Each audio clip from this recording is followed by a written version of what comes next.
In 2011, I went to Sri Lanka. I was traveling through India, and once I got to the south, I realized just how close and convenient Sri Lanka would be to visit. What really made me go, though, was a little embarrassing. As a kid, all I knew about India came from Indiana Jones and the Temple of Doom. I thought it would be fun to see where they had filmed, since I had been to other Lucasfilm locations, and knew that I could find directions to those places online. The first thing I learned, though, was that they didn't film in India at all. The government wouldn't let them because of the script. Having the British save the day against the Thuggee, who did actually exist, and is where our word thug comes from, didn't go over so well, especially since Kali is still a revered deity in Hinduism. So, the filmmakers went to Sri Lanka instead, which is primarily Buddhist and only about 40 miles off the southeast coast. My first stop was the town of Kandy, which is where Spielberg and company were originally based in 1983. Kandy is mostly known for its Temple of the Tooth. According to believers, this holy place holds the only known mortal remains of Buddha, which consist of a single tooth. I headed for the forested hills above the city to look for the set of the fictitious Indian village shown early in the film, where they learn about the Sankara stones. The area is, and was, mostly dedicated to tea production, and on the bus I met a young bank clerk, Sadara, who was going up to visit his personal plot of land. He offered to help me find the former set by talking to the locals and translating for me. I knew I was in the right area, but the only thing recognizable was Uragala Mountain, which is briefly visible in the background of some scenes.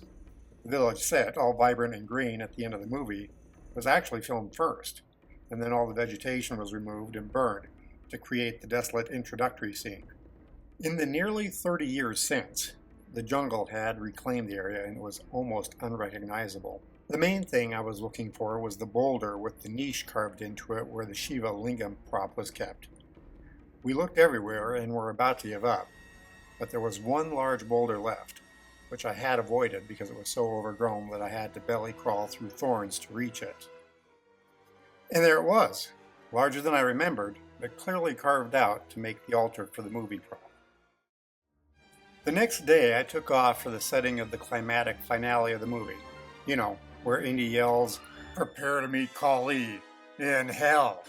Yeah, sorry about that, Hindus.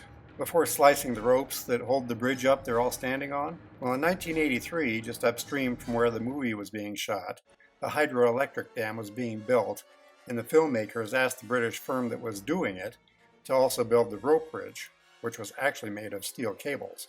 Because of the dam, the area is now restricted, but two security guards who understood the word Spielberg didn't say I couldn't go into the canyon. It wasn't easy, and it took quite a while to get down to the bottom. I not only sprained my ankle jumping off a large boulder, I nearly went over the edge of the cliff, which was completely hidden by vegetation. My understanding is that they actually used explosive charges to cut the steel cables of the bridge. Looking to the other side, I noticed that the others had been removed. Getting out of the canyon was, of course, harder than getting into it, especially since I had run out of water and it was stupidly hot and humid, plus I had to go through the same obstacles as before. When I finally made it to the top, I ran into two army guys, who I think may have been looking for me. I asked them for a ride, but they just gave me an apologetic look and went on their way.